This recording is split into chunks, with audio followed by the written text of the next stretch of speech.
That's the wrong button. Jeez. There we go.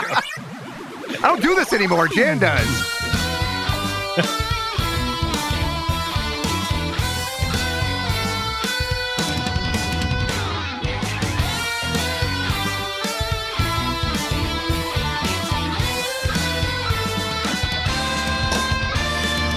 Hey, everybody. It's not Tuesday. It's Friday, so that means Bombcast Revengeance. I'm your host, Jeff Grubb from GiantBomb.com, joined by a great crew of dudes here, including Mike Minotti. How are you doing?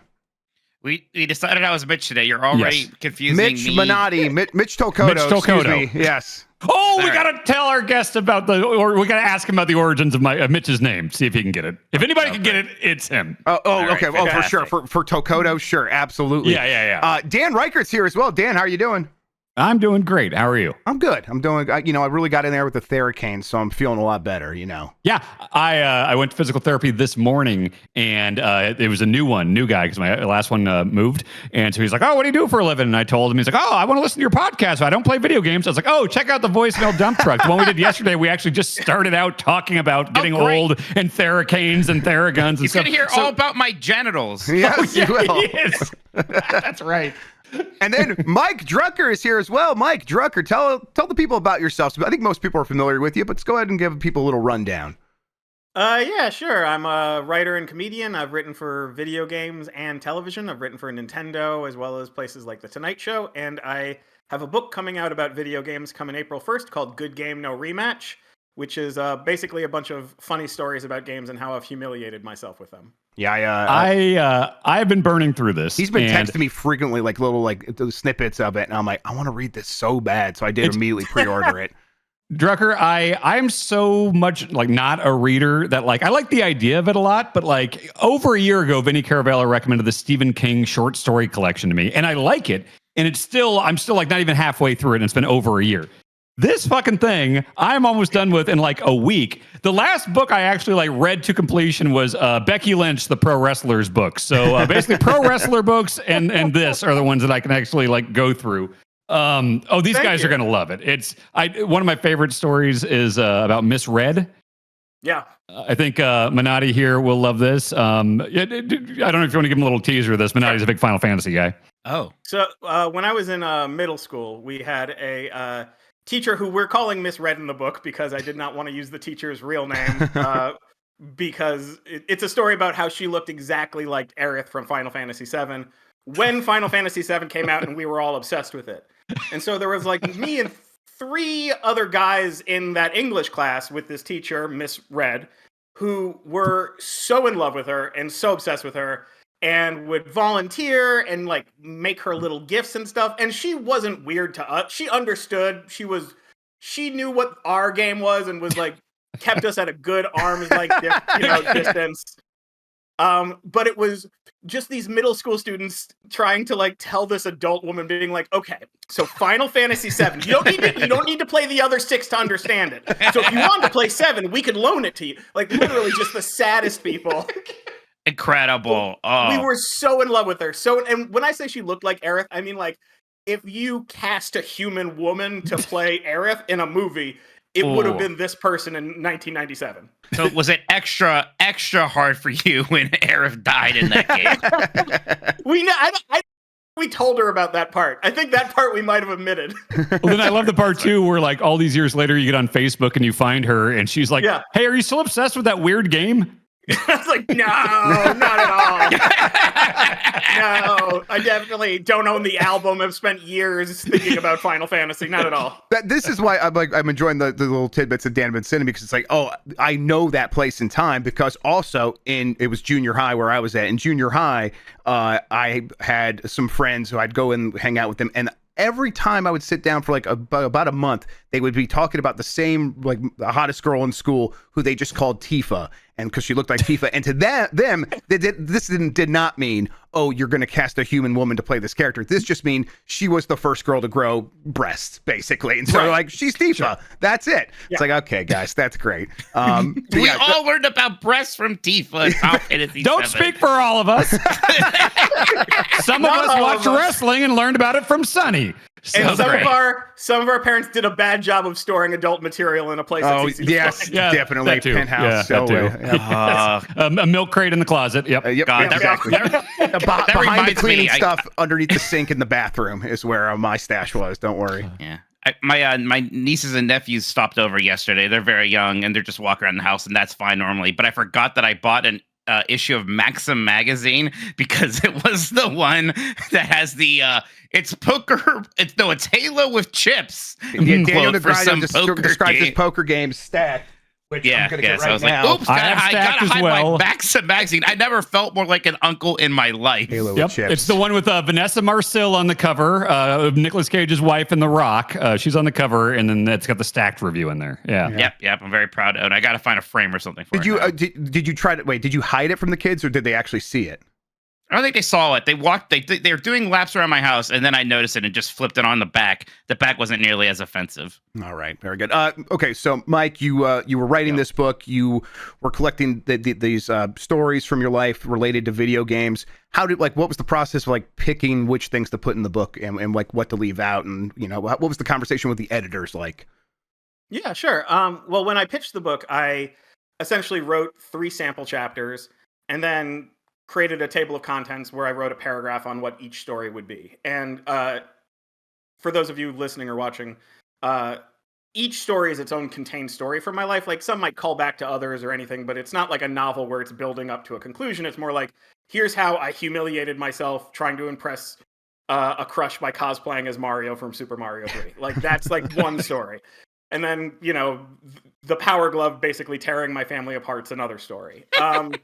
So I tried to think of video games that I love, but I also really wanted to link them all to life stories. I have 1 or 2 sort of short, funny interstitial bits, but I didn't want to just do, here's a funny essay on a video game, but I also didn't want to do, here's me shoehorning a life story in there that has no video game attached. So I tried to make a list of the games that were the most important to me, but also the ones that actually tied to life events. And then from there, I kind of started shaping stories and working with my editors, and I would send them drafts of the chapters I have, and they would give feedback. And over time, sort of the book shaped up that way. And some stories that I started with dropped away, some got added in. It was sort of an organic process up until the very end. Is it organic because you already think of your life autobiographically through video games? Because that's I do. I was doing this at that time and I was playing that game. Is that what you already thought about life? It's definitely that's how I already think about life. And coming from a stand-up comedy background, it's also natural to me to be like, okay, I want to write a segment on this topic. So here's, 2 or 3 minutes on this video game in this part of my life. So that was a very natural writing process for me. And in fact, even I recorded the audio version of the book a month ago, and it kind of felt like I was doing a bunch of comedy albums in a row. Yeah. Very interesting. Yeah. Mike, it's I'm 40 and grew up in very much similar circumstances with the same interests as you. So I'm not being hyperbolic when I say this is the most relatable piece of media I've ever read. Had the exact same story with the Power Glove, where my dad tried for an hour to set it up and we could not do it, and I just wound up using the D-pad to play Tiny Toon Adventures like that. Yes, yeah, yep. And it sucked because you can only use one hand. But then the one about even showing up at the girl's house dressed as Mario. I did the exact same fucking thing for my friend's 10th birthday. I never was able to talk to girls ever. And there were these 2 sisters that lived in the neighborhood. And I wrote a Mortal Kombat play for my friend's 10th birthday. And I was Scorpion, but we needed Katana and Melina. And shockingly, there weren't any girls coming to this party. And so that was the one time I went to these sisters' house. And I was like, oh, can you guys play Katana and Melina for Mortal Kombat? And they were like, no. And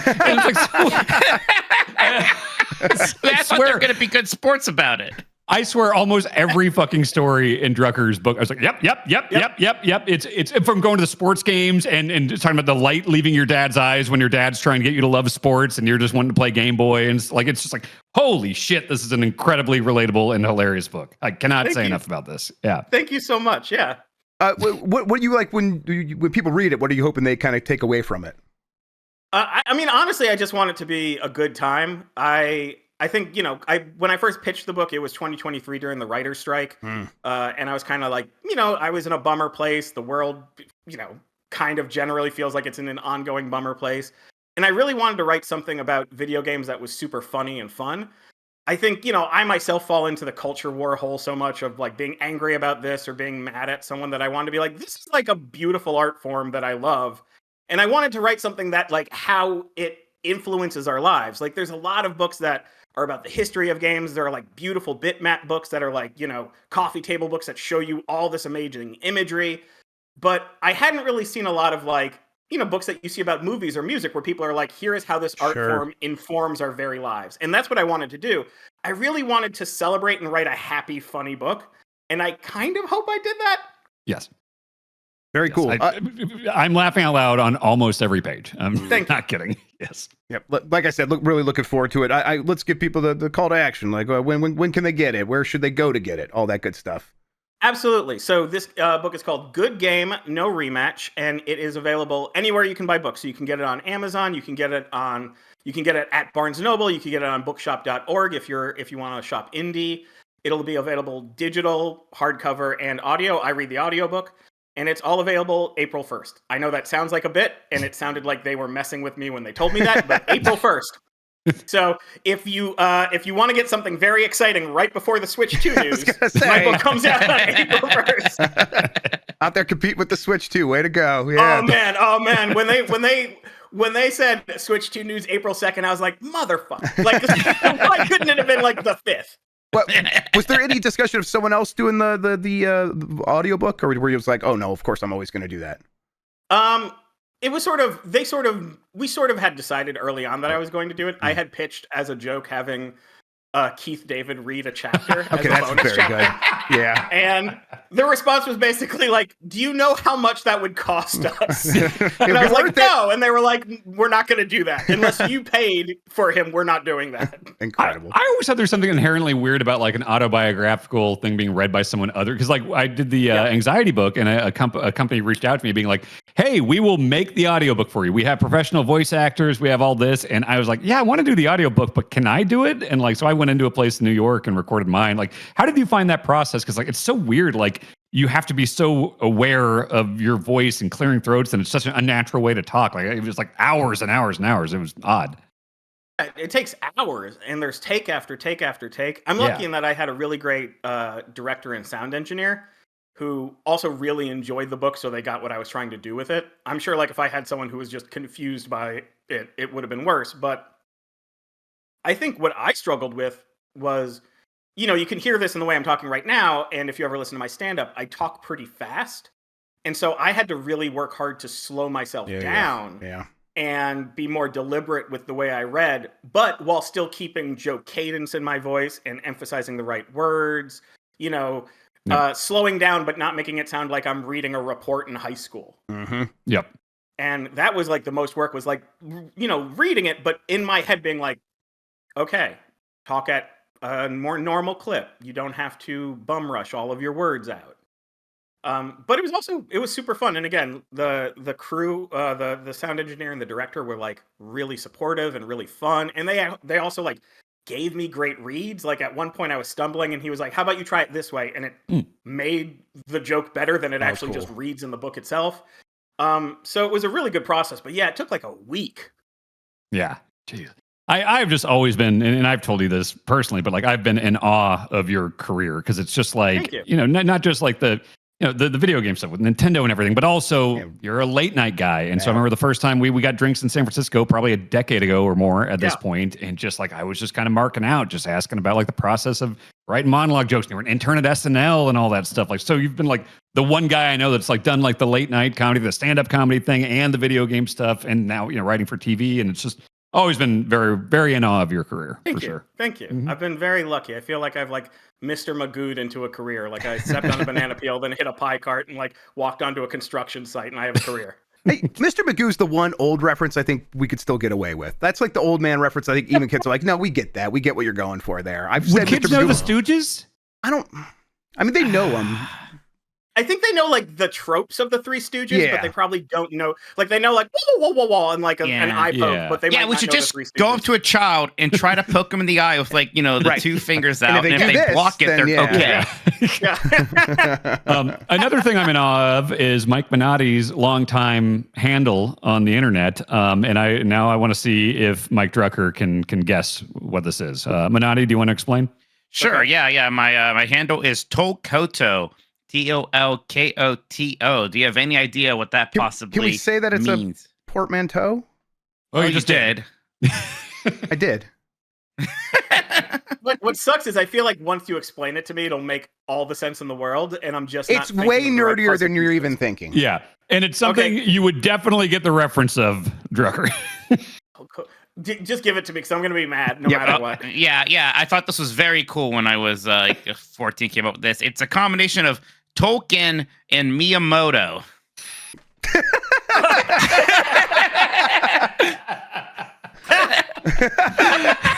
That is the right That's a response. face. Oh man, That's a face. it's every time we tell somebody, it's the best. Oh no, face. this person is surrounded by funny people. And, oh no, you're laughing because it's so cool, right?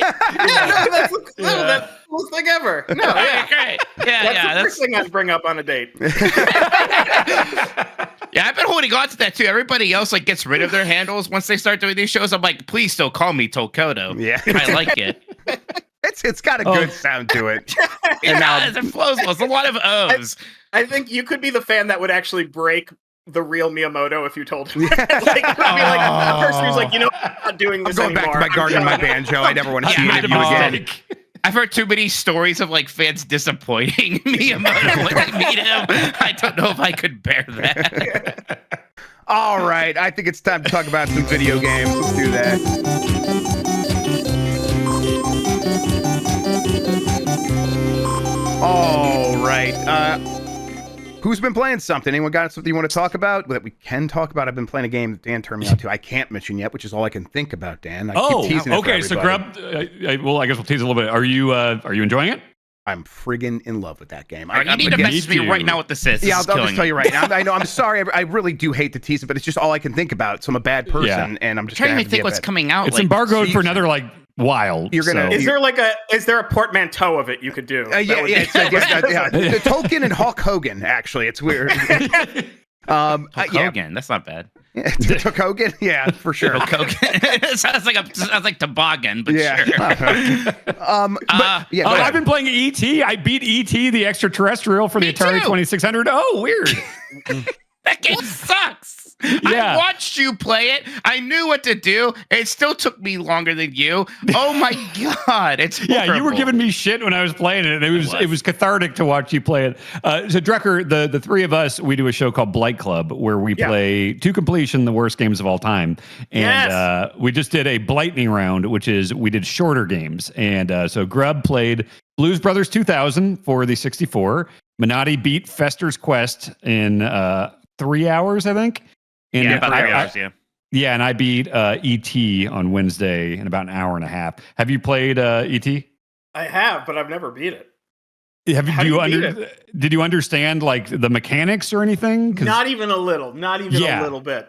Yeah, so my understanding was that like I guess Grub, what was the deal with the instructions? Like nobody back then actually read the instructions. Yeah, so games came with manuals, but no one read them because all Atari games were so simple. It's a control stick, it's a one button. So all kids back then, for the most part, were accustomed to just putting the game in and you make the plane go up and down, or you move the tank around and shoot. It was so self-explanatory that people were not used to reading the manual. And E.T. is the one game where it's like, no, there are like 5, 6, 7 icon and context specific buttons that will change, and it's one button, but it'll change depending where you're standing on the map.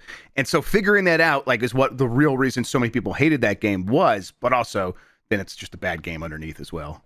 Yeah, even once you understand what you're doing, it is absolute dog shit. Right. Yeah. Like the whole joke about how most of the game is you just falling and getting out of holes is 1,000,000% correct. And it feels so terrible every time it happens. I I did kind of look into the game a little bit more since you guys both finished it, and I played the easy version. There's actually 3 difficulty modes. It defaults to the most difficult one, so I've only been on level 1, which does not have the enemies walking around coming to take you away.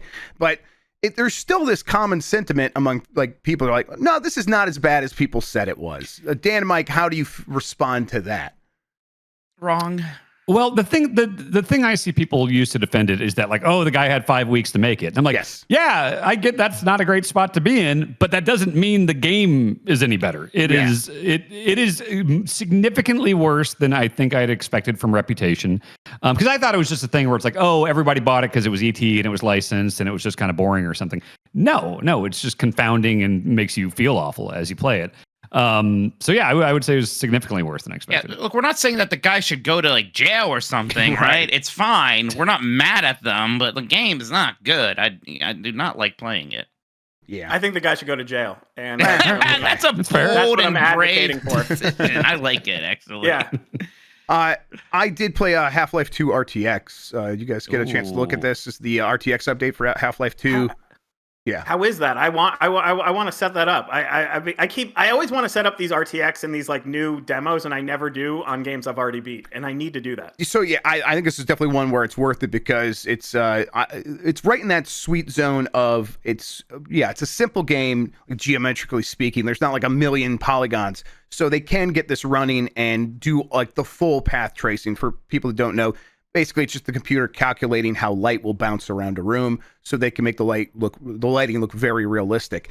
But then on top of that, it's still got really good art, and the way that they do put everything together looks really just nice. And so the actual visual effect of a fire being around a corner and the light from that bouncing around off the wall and then refracting around the corner and creating a shadow, and then the light from that wall that's reflecting there down on top of that shadow, so there's a little bit of layer of light on top of that, is enchanting. It looks so good. Now, it is a kind of a community made it. The community made this as a mod on top of Half-Life 2, so people have to own Half-Life 2, which I think everyone does. But it's a little crashy. It was crashing on me pretty frequently, and I think a lot of people are experiencing this as well. So don't maybe go into this thinking this is the way I'm going to play Half-Life 2. But if you want to see Half-Life 2 in a new way, you can go in there, do that. It gives you the full RTX sort of module on top, so you can turn off all the features individually, so you can kind of go back to see what it used to look like, turn on just some of the RTX features or turn it all on, and it's worked really well for me. Now I was running it on a 5080, and so it was running pretty well for me. People were on 3060s were saying this is just I could not play this game anymore. It's 20 frames per second. So maybe you might have to have some pretty beefy hardware to take advantage of it, but I think it's worth it to just see what this technology can do. And at the same time, I'm not going around and be oh, this is the future, because it is still pretty tough for most PCs to run this stuff. Yeah, I'm plugging in a new computer tonight. So I love Half-Life 2. Half-Life 2 is still one of my favorite games. So definitely would like to at least see what this looks like. So it might be one of the first things I install on the thing. Yeah, and then oh, do you have a question, Dan, or no? Oh no, if we're moving on, I was going to mention another game. Yeah, go ahead, please. Yeah, you were talking about PC stuff, and it's man, I'm doing that Ubisoft Connect Plus for Assassin's Creed Shadows, and it is even on the PS5 Pro, it runs fine. It's got the different modes and everything you can do on Assassin's Creed, but boy, I switched over to the PC, and that Ubisoft Connect stuff works really, really well. Just immediately, there's my last save, and it does look just a million times better on the PC. But as I play that, it's I think I said this on the Bombcast earlier this week, that you know what? I'm enjoying it fine. I'm enjoying it more than I've usually enjoyed Assassin's Creed games, but I knew that once I came across something else that grabbed my attention, I'd probably bounce off pretty hard. And mystery game that Grub and I are playing, I started playing that, and it's well, okay, I have not touched Assassin's Creed since I started playing that. And it's also a hard one to imagine myself going back to, because even a better Assassin's Creed, and one that I've enjoyed more than the past, is still pretty dry to me. And the fact that just the story and it's so. What are you talking about? It's a revenge story. Those are your favorite and only stories you like. But I like it when it's with fun characters and stuff, and everyone's boring in Assassin's Creed. The fun characters are the enemies that you kill basically as soon as you find them, right? So it's I thought that there would be a lot more of the cool murderers row that they showed off at the beginning of the game, being okay, they're going to be interacting in the story, and I'll intersect with them over and over. And it's No, you just track them down, and when you do, you kill them, so you don't get much more of the fun stuff of them looking really neat with their cool masks and stuff like that. Yeah. So I'm in a pretty similar boat. I'm enjoying it still, but you're right. It's going to be pretty easy to peel me away from it. Now, not that doesn't mean it's not a good game. It's still pretty good. Yep. Yep. I also got the Ambernick, the RG 4034, whatever it was that came. It's the Game Boy Advance one that is not the SP, and I've been playing that more and more. And I mentioned last night on another show that I really don't like the face buttons because it's so dedicated to looking like a Game Boy Advance. What it does is it has the A and B button as full size, gray buttons right there, and then it puts X and Y equivalents above those, but directly above them, not in the diamond format. So, what? Just imagine, No. imagine playing like Tony Hawk, right? This is for me. Ugh. If your controller, maybe this is like kind of an obsessive thing, but I love Tony Hawk. If you can't play Tony Hawk with the face buttons, I think you've messed up, and it's not very good. It's very similar to the setup of the face buttons on a Duke controller, but actually kind of worse because they're even more mushed together, and the buttons are a little bit smaller, so it all just feels wrong under your thumb. I'm kind of at a point where it's like I think I might only be able to play Game Boy Advance games with this, really, and maybe like Game Boy games and other 2-button controller games. Now, for that, it's really good. Yes. Well, even like GBA, would you ever take it over? Like, we've got the Trim UI brick, and then you've got the SP one from Ambernick. Like, if you're going to play like Advance Wars or something, like, wouldn't you pick one of those first? I mean, or even the analog? It's Analog Pocket, yes, probably. Yeah, you're right. But I still like the form factor of it being, the long candy bar version of the Game Boy Advance. I still have a nostalgia for that, even if I did love the SP more. But yeah, I don't know. In this moment, I'm playing Mother 3 on there. It does the really good filter of making the LCD screen look like a Game Boy Advance LCD screen with the lines between the pixels, like the very segmented look of that screen. And so it's like, I'm feeling good about this in this moment. But if I put them all in a drawer, Dan, and I had to okay, I'm going to go play a Game Boy Advance game, and I have to pick one to do that with, you're right, this probably would not be the first pick. It's interesting how they all, because we have the same sickness, and I'm sure it's the same way with you, where it's like certain games you just decide okay, so if it's something you're really I'm playing through these Wario Land games now, and those are ones that I want to sit down and actually really play. The analog is what I'm doing, because it's like that is going to be the best form factor. It's going to look great and everything. And then the Trim UI brick is now my go-to for it fits in a pocket easily. It's when I can throw in a bag and not worry about it because it's a little cheaper, and I put a glass protector on the screen and everything, so that's fine. So it's either the SP or the Trim UI is the good on the go. It's fine. It's it's not going to get. I wouldn't want to put an analog in a bag that's going to get thrown around on a trip or something like that.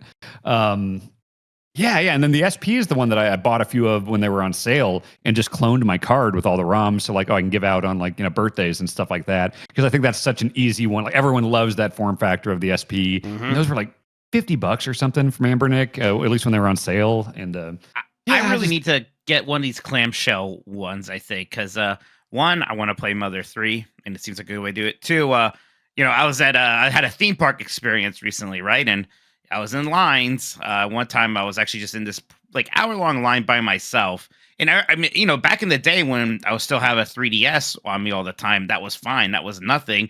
But these days, the Switch is my main portable system, and I can't really put the Switch in my pocket or really bring it around with me in a theme park. So I do miss having my actual pocket handheld for situations like that.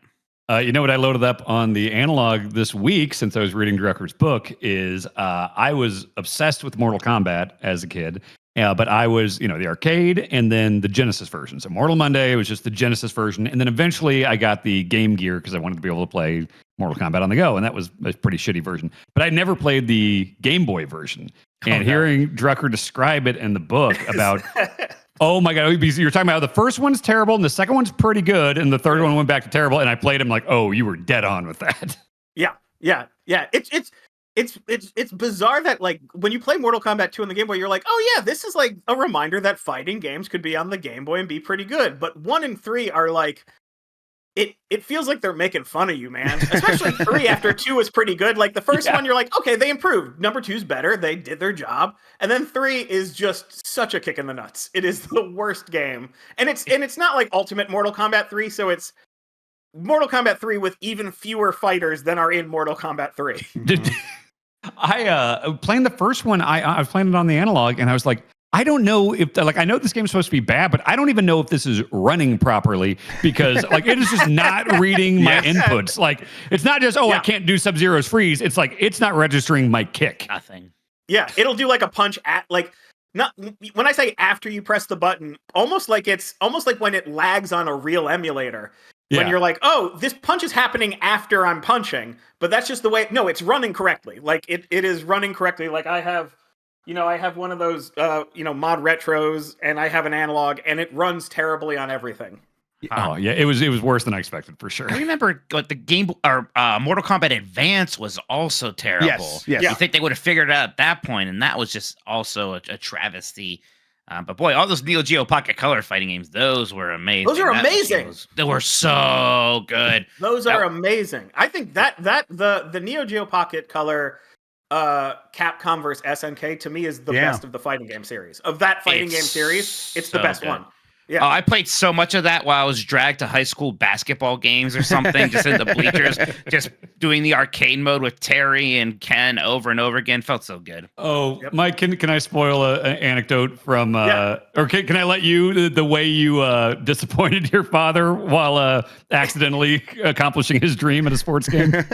So I would back as a kid, like my dad really wanted me to like sports. He didn't really care if I played sports or not. So he wasn't like a dad who's like, my son's gonna play football. It was more like my dad was only interested in sports. So the only thing he could understand that I could be interested in was sports. And so he would force me to go to Miami Dolphins games. Back then it was called the Florida Marlins. They're called the Miami Marlins now.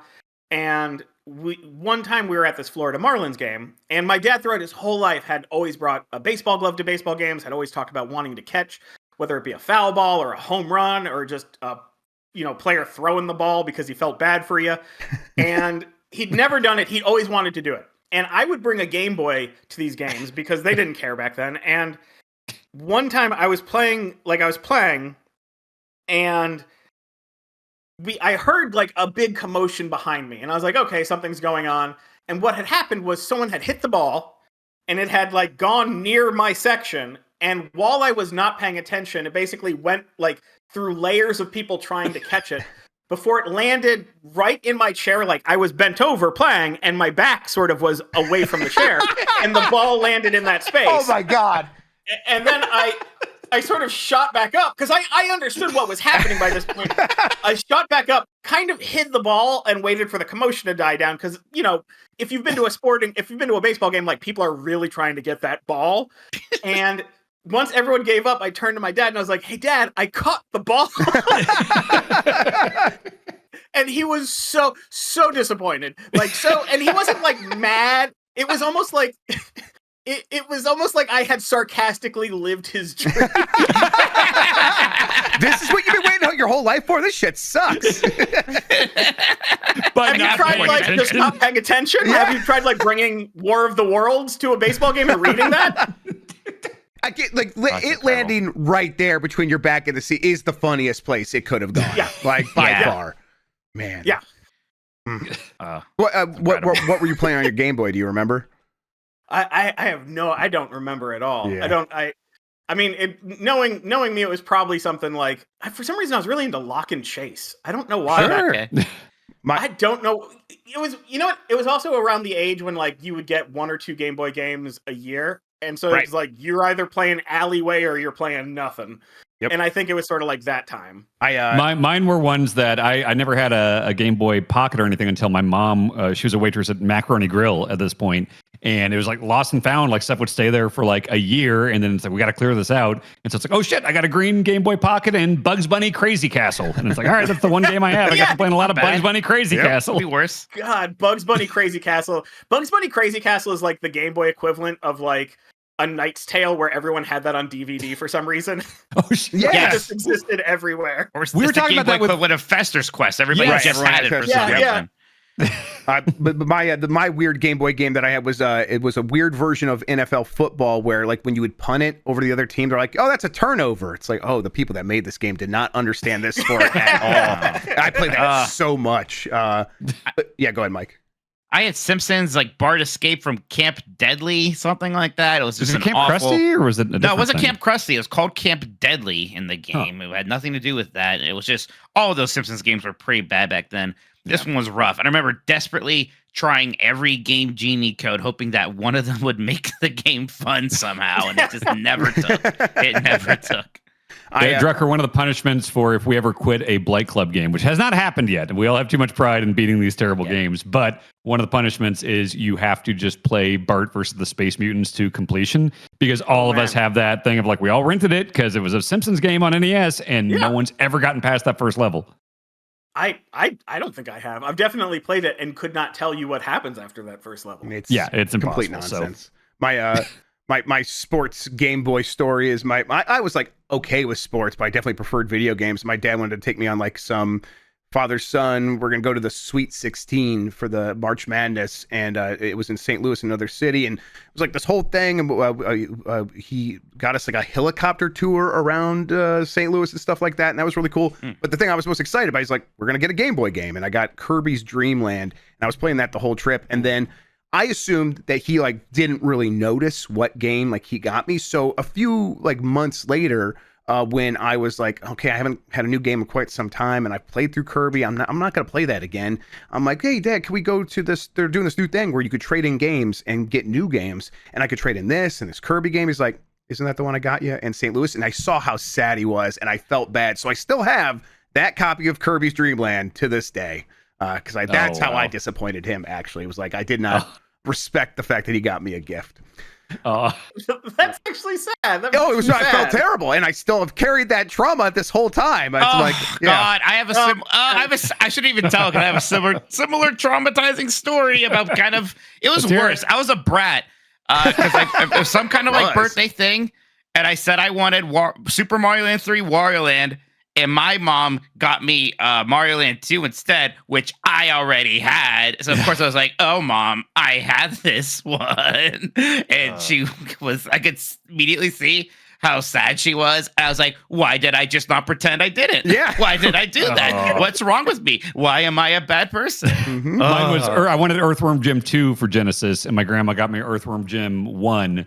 And it was like, I didn't want to, like, I was like, oh, yay, at the thing. But then we got home and I was like, Mom, what do I do about this? Like, this is not the one I need. I'm going to make a note right now. Call Mom and apologize. Apologize, yep. Again, because I am still mortified.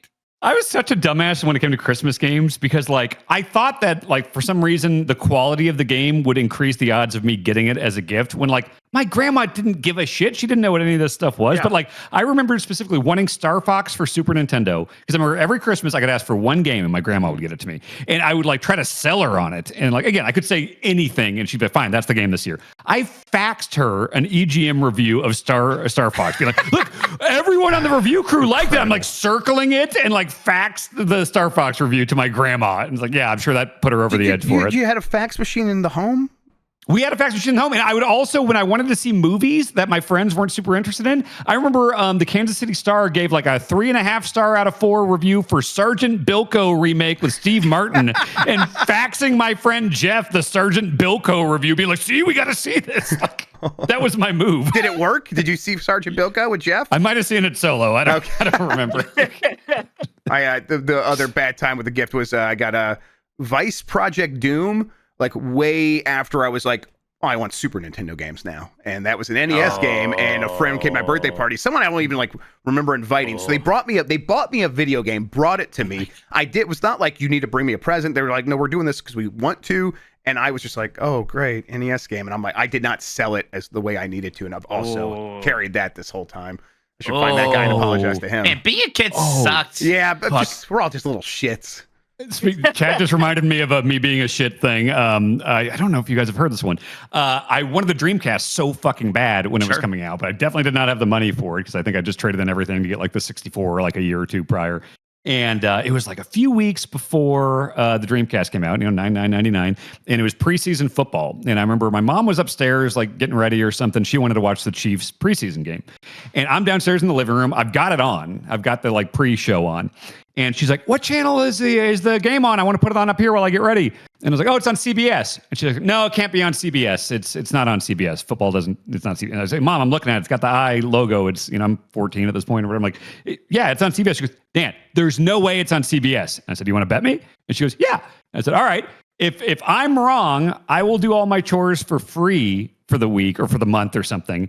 If I'm right," because she was so confident that she was right, I said, "Then you have to get me a Dreamcast when it comes out in a few weeks." She's like, "Fine, okay, I know I'm right," and I was right. And I was like, I was just celebrating up and down the halls and stuff, just screaming and stuff. And I remember my stepdad later that day pulling me aside and being like, "Danny, I know you won that bet, but like, that's $200. And I don't know, that's going to be a lot right now. So if you could just kind of, and I was like, "No, I won that bet. She was buying me a Dreamcast and she bought me a Dreamcast. I would not back down on that." Wow. I won fair and square. She knew the terms. win. I won. Yes.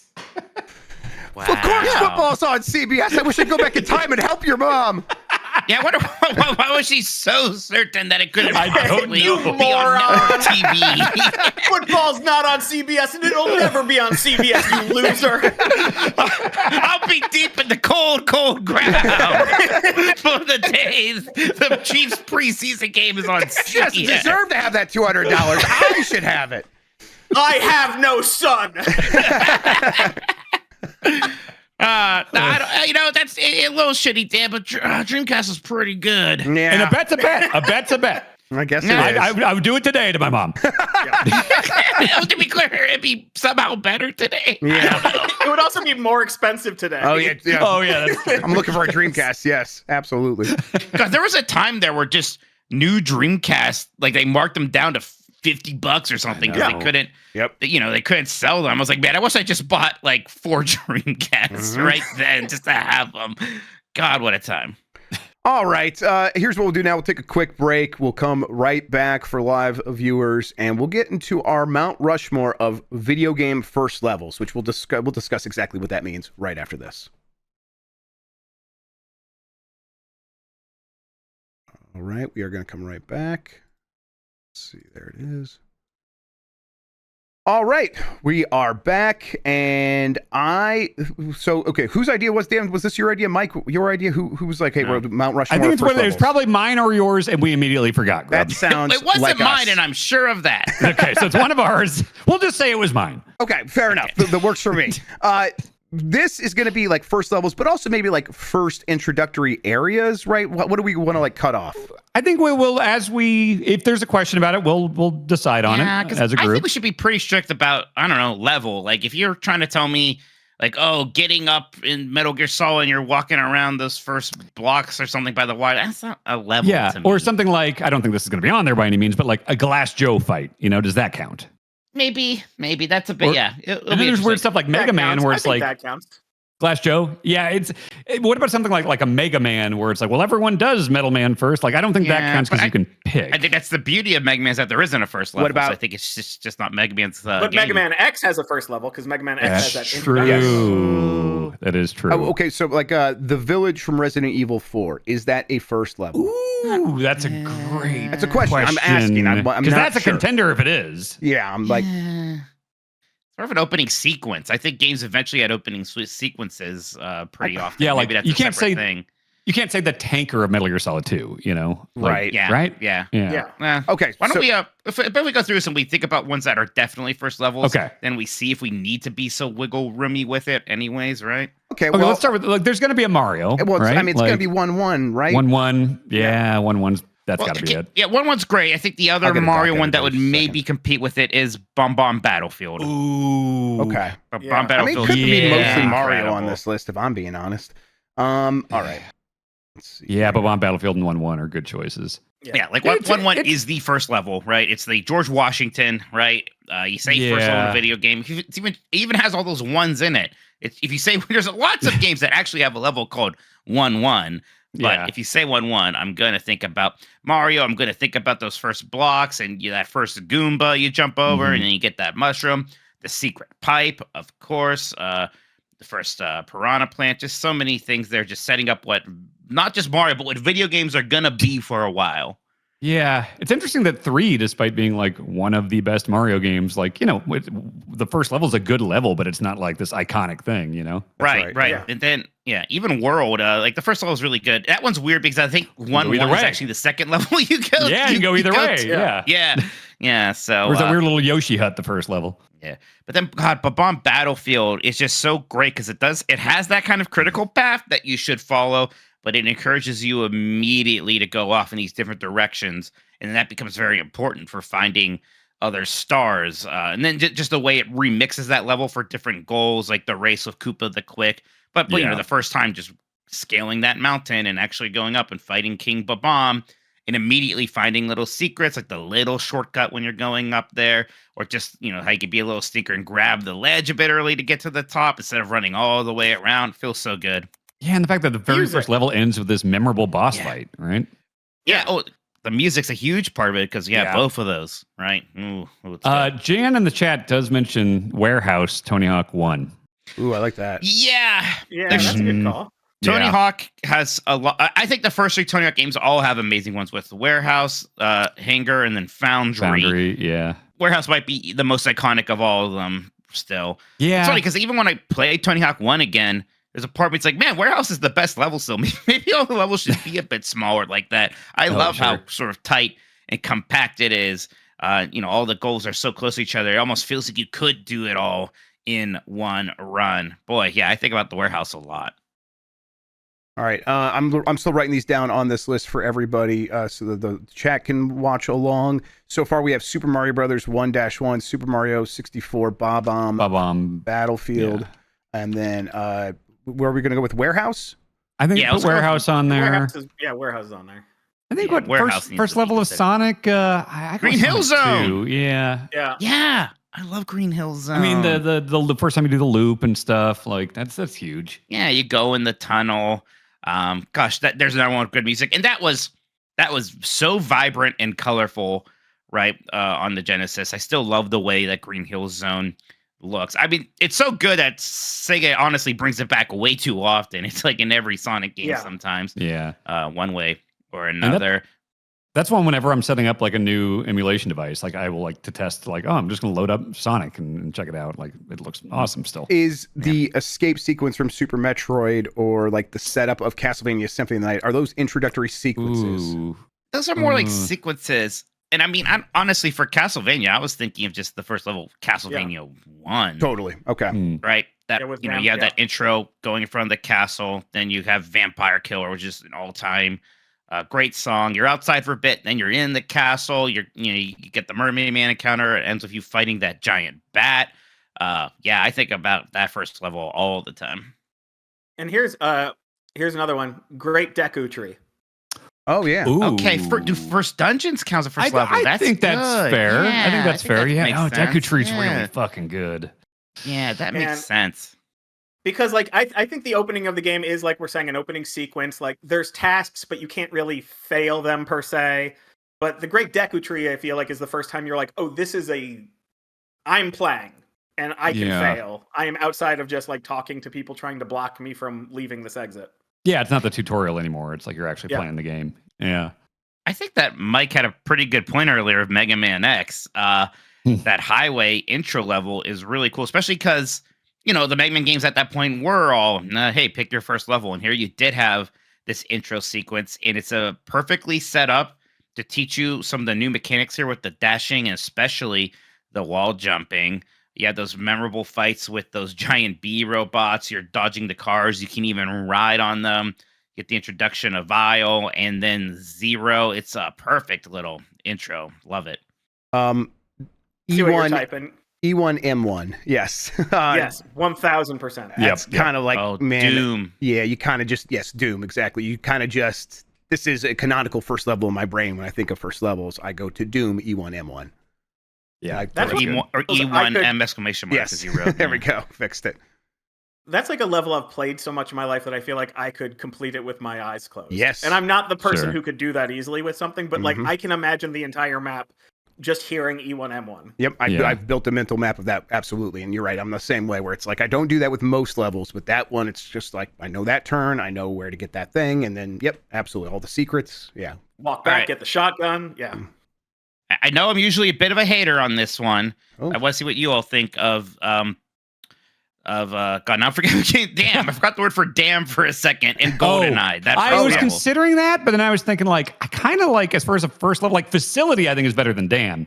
So I was thinking out of those games, Perfect Dark, the like skyscraper, because that's the beginning. You got the kind of Blade Runner cars going by and everything. It's really you're cool working your way looking, yes. down the elevator, and like I thought Perfect Dark's first level is better than GoldenEye's. Yeah, I mean, I do like Damn, but yes, I agree with you that Perfect Darks is better. What's it called? Facility? No. I don't know the name of Perfect Darks. That GoldenEye was the Facility, was the second level, but that's not eligible. I'll find out for you, Jeff. Thank you. Man, I gotta get a keyboard that isn't so loud. Jesus Christ. Okay. Let's. Yeah, go ahead. Defection. Or Central, defection. Oh, God. Data Dine. Central, defection. Are you dying? It's as catchy as This 1-1. name is absurd. I'm writing Yeah. in the chat. That's what this thing's called. Data Dine. It's the first D in Data Dine is lowercase, importantly. I'm The gonna get second this all D correct. in Dine is uppercase. All right, camel cap. No regular cap. There you go. Ooh, There's no colon yet. There's no colon yet. Okay, Right, I started Central. with the errant colon. Now defection. There it is. Okay, we got it, everybody. Shit. You killed it there, buddy. Thank you, Good man. job. Good job. Chat mentions Contra Stage 1. Oh, that's good. Yeah. Yes. Yeah. Yeah, And that's the one we've done a billion times and then Yes. died, yeah. Yeah. Someone in Yeah. the chat also mentioned Shadows of the Empire Hoth level. Oh, Which I the actually, first one, I actually yeah. think, yeah. I actually Yes. think, yeah. absolutely. That's fantastic. Because, I mean, Gosh. that is especially good for this because that's like the part everyone played and liked of that game. It's by Is it- it's And the that's good like part. that was what inspired like 8 other games after Yes. that. Was Yeah. people were like, they just want Hoth. I mean, like a whole Yeah. genre of like those kinds of like arcadey flight sim games especially from Factor 5. Like, we're just going to keep making that stuff based on what they did over there with that. Yes. Yeah. God, I love that. Is it too similar to do the Attack on the Death Star opening from Rogue Leader? Because boy, was Yeah. that an amazing I intro. think Hoth between Hoth those is going to boy, win over that. it's just like, here's the movie, and then you do the trench run, and it basically just looks like the movie. I guess. Yeah. It is- I mean, I literally could turn this love TV that. on right now. We could play that. So, yes, I Yeah. feel very similar about that level, but I think it's Hoth between those two, and we probably just have one of them. That's fair. yeah. Let's see how I had one. What was it? Oh, Star Fox 64. Corneria. Ooh, Cornerian 64, especially Yeah, the the secret branching like path paths. change you Yes. can do. Yeah, that boss fight's fun. Oh, that's Half a good of the one. dialogue is iconic, and it's just Yeah, like yeah. 20 lines. Yeah. Yeah. Chet says Crazy Taxi, but like that's just the level, right? Like that's Yeah. just like Yeah, it's a little bit against the spirit. I guess it is the Yeah. first level. I guess so. Yeah. I don't know if there are The enough other Tetris, the first level of Tetris. first level of Tetris. I don't know if there's enough other Panzer Dragoon sickos here, but 1 and 2 have very good first levels. Yeah. Great chat suggestion. Medal of Honor Frontline Normandy Beach. Okay. I remember, I and think Allied of- Assault also was like I the think of D-Day. Allied Yeah. Assault. Was the Well, one I was a always console boy, remember. so I remember Frontline, but Yeah, I like was a spoiled PC brat. I desperately wanted to play Allied Assault. I remember. Allied Assault was very. I mean, I think it was in the demo. Maybe I can't remember if I actually owned the game. If I just played the demo over and over again. All right. Uh, Yeah, go ahead. What about Final Fantasy VII bombing of the Mako reactor? Is that a level? It's because if you That's an tell me interesting question. if you tell me about this level in a JRPG, my first instinct is like, what is you talking about? A level in a JRPG? Gosh, That's fair. again, I think that's more of an intro to me, more of an That's intro fair. sequence. Right, and I honestly think maybe we could return to this with best intro sequence because, like, BioShock, Welcome to Rapture, things like that. Sure. And those are not first levels; they are something else. Yeah. Chat brings up Pillar of Autumn, Halo. Yeah, I was wondering if I was going to ask you guys about Halo, if that's something It's you all really wanted to know. good. Cool. Yeah. But There's so many better levels in that, and that one's just so kind of like claustrophobic. I mean, it sets the tone very well. Yeah. I don't know if it's going to make it. I don't think it quite hangs. Yeah. All right. Oh yeah. Like I was gonna say, like similar, like better levels. Portal, its first test chamber, which does establish a lot of cool stuff, but as that builds on top of itself, I just probably you wouldn't don't put even the first have level. the portal gun yet, Yeah. right? Yes. So, yeah, like both Half-Life games have amazing intros, but I really want to call them the first levels. Right. Yes. in any Half-Life's case. intro is a different thing. Yes. Yeah, for sure. I don't think it's going to make it, but I think the first level of the first Crash Bandicoot is probably the most I've enjoyed that series. You know, Sure. Like, Yeah. it's got all the Crash stuff there, and it's not obnoxious. But I don't think it's going to make it. Jeff, what about the first level with Streets of Rage 2? Oh, sorry, Mike. That's good. I mean, no, please go with that. Yeah. But then I'm going to say Parappa the Rapper. Is the first level the yes, the dojo? That's the one Yeah. everyone remembers. It's the best level in the whole series. Yeah, that's a great one. And it is a full level. It's not just a sequence. Yep.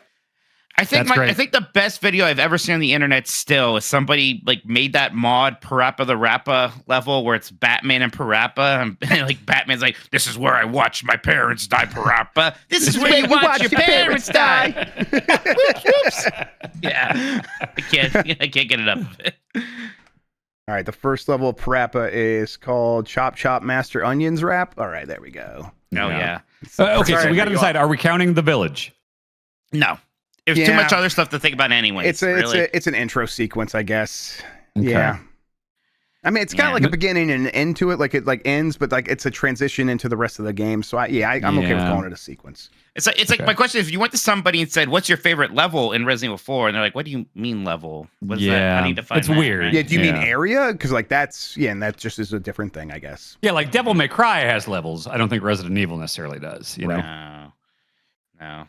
Okay. It used to have chapters, and it's different too. It's weird. Do we want to read what we have so far and then see if we have any other last thoughts? Sure. All right. Sure. So Streets Mount of Rage 2 is Rushmore. called Downtown, by the way, the first level. Oh, thank you. All right, let me add that real quick.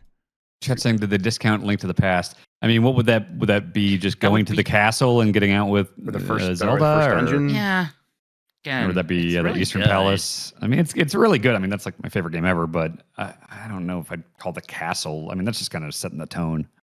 All right, here's what we have so far. For the Mount Rushmore of first levels: Super Mario Brothers 1-1, Super Mario 64's Bob-omb Battlefield, Warehouse and Tony Hawk's Pro Skater, Green Hill Zone from Sonic, the first level from Castlevania, Great Deku Tree from Ocarina of Time, the Highway Stage from Mega Man X, E1M1 from Doom, Datadyne Central Defection from Perfect Dark, Stage 1 from Contra, Hoth from Star Wars Shadows of the Empire, Corneria from Star Fox 64, Normandy Beach from Medal of Honor Frontline and also World War II, Streets of Rage 2 Downtown, and Parappa the Rappa Chop Chop Master Onion. There's a lot here that I'm like, oh, I could go for any of these on this list. This might be tough to whittle down. Yeah. Yeah. It's too bad Hitman, the first level isn't really Paris. It's like that sort of intro stuff. That boat thing. Man, Yeah. if we could count Paris though, Jesus. Paris is one of the best ones. Yeah, Yeah. but no, I think it's that boat one is enough of an actual level. You know? Yeah, it's a tutorial mission, but it is a level. You're right. Yeah. Let's see. To take stuff off, I don't think Medal of Honor is going to hang. It's cool, but there's too many heavy hitters here. Ooh, what about the first level of Sonic Adventure with the whale? Hey, look, I thought about it. I knew people were going to yell at me, but that level is actually pretty freaking That is a good. great level. It's actually the best Sonic has maybe ever felt in 3D. Yes, it's the most excited I've ever been about Sonic. Yeah. Yeah, God, that was pretty good. Hmm. What's that All level right. called? What's Sonic Adventure 1 level? I mean, everybody remembers that killer whale Of course, yeah. chasing you. Yeah. That's like an iconic video game moment. God, I mean, I could just like throw out my 4, and then you guys could tell me where I'm wrong. It's called Emerald Coast, by the way. I don't even know who wrote it. I think I would go with Bob-omb Battlefield, Hoth, E1M1, and then, God, maybe Chop Chop Master Onion at that point. No I think 1-1? I think I'm Maybe we going need to to go with figure out Bob-omb. right now if I was listening to your conversation. I mean, listen, 1-1 should probably be on there, but Yeah. I don't know. I'm trying to fit a bunch. There's of like stuff a weird on part of me that's like 1-1 and Bomb Battlefield should be there because they're I'm okay. both so like, important in that sounds different good. ways. There's so many good things on But this. there's only 4 slots, and it seems crazy to do 2 for Mario. Yeah. But they're also so fucking good. Yeah. Okay. Let's assume we put both of them on there. If we only had to let 2 other ones in there, which 2 would it be? I like Warehouse a lot. Yeah, Warehouse, actually, I'm looking at that more and more. That would be fantastic, actually. And then E1. I like say- Warehouse. I think we can take off Perfect Dark. Oh, E1 M1? Yeah. For keeping. Yeah, E1, M1, yeah. yeah. That's a contender, yeah. Yeah, I think E1 M1 like clears some of the other shooter ones here. Like, yeah, definitely Medal of Honor, definitely Perfect Dark. I don't think I do like E1 Castlevania M1 a First lot. Level. I don't know if the Castlevania First Level is going to Doesn't quite hang. It's very good. Doesn't quite hang, and maybe Contra has a little bit of the same problem. Very Yeah, I think good. so. Contra's really and Streets good. of Rage, I would say. Yeah. Yeah. Yeah, I like it a lot. Yeah, I mean, God, I think if we're a big part of all these first levels is also really good, like songs, and Contra and Streets of Rage 2 both have, And Star Fox 64. And Castlevania. Yeah, and Castlevania, God, And Parappa. and Parappa, Yeah. and Green Hill Zone. Yeah, I Tony mean, Hawk, all of right? these are And well, of iconic. course, Tony Hawk. Yeah, Yeah, gosh, yeah. it's really good. I think Tony Hawk might be my next one. Yeah, I think Warehouse might have to be a lock. There's no way I would be okay with it not being there, I think. I could agree with that. Okay, so Okay. I mean, right now we have 1-1 Bob on Battlefield, Warehouse, and E1 M1 leaving. God, leaving off Hoth is tough.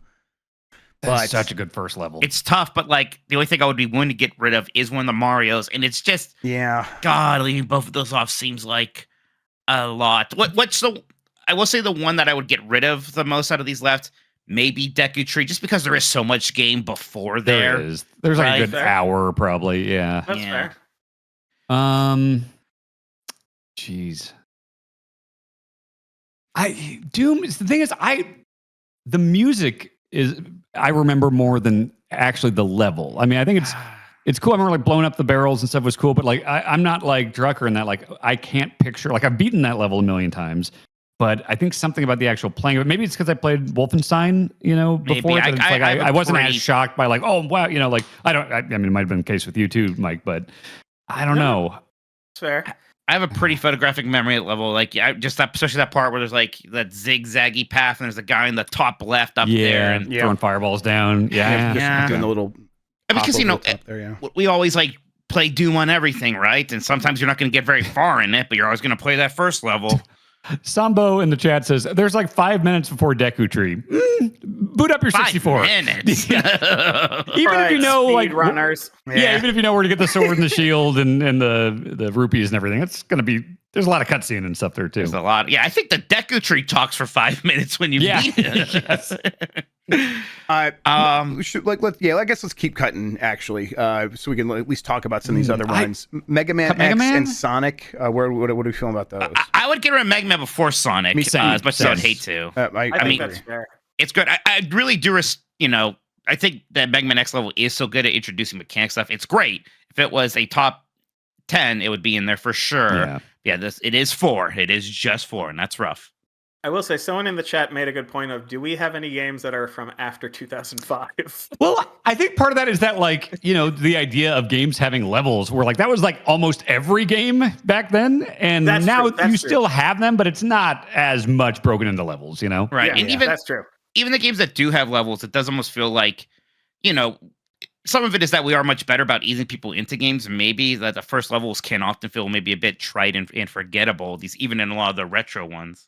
And True. it's like when I do think of like a modern first level, I'm like, well, Shovel Knight's pretty good, and it's just an old game too, and it's hard, at hard or whatever. So yeah, my bad. Yeah, and then Turbo Shunt says nobody knows what the fuck a parappa is, and that's just cultural Wow. malpractice there. That's rude. But maybe That's parappa fair. doesn't actually It's fair. make it. Yeah. That's so fair. good. It makes it though. on my personal list, but Yeah. not on Yeah. I love how different it is in these other ones too, though. It's I know. I yeah. agree. But Tony Hawk's pretty different too, Yeah. Yeah, Toy's pretty different. Okay. So here's what we have left right now. With some bolded, but nothing's finalized. 1-1, Bob on Battlefield, Warehouse, E1 M1, Green Hill Zone, and Hoth. Okay. And actually, I could take any 4 of those as long as like. Yeah. There's no I like losers Hoth. here. I don't really think it needs to be on there. I don't think Green Hill Zone does either, but I would rather see it on there than that. I'm pretty good with the 4 bolted, honestly. Yeah, I will say every one of them but Hoth, I have gone back to and played numerous times within the last year. I've done that with Hoth. So yeah. But for me, like I guess the argument for Hoth would be it really was that thing where that came out and it was like, oh my God, this is what we can do with 3D, and it was so inspirational to so many developers immediately, like more so than a lot of other things happening at that exact same time. Yeah. I would not make a strong argument about it, but I feel like Hoth is better than the Warehouse for the list. But I am not going to put up a battle about this. I'm not going to fight anybody. That's just my personal opinion. Here's a thought. I think I'm with How you on that. funny would it be if we replaced 1-1 with Green Hill Zone? Oh, Mike, you can't do crazy stuff like that. Yeah, listen, I'll Thelma and Louise most things with you, but not that one, buddy. How funny yet true, right? Like, no. I tried. I tried. I mean, God, I would actually swap out E1M1 for Hoth.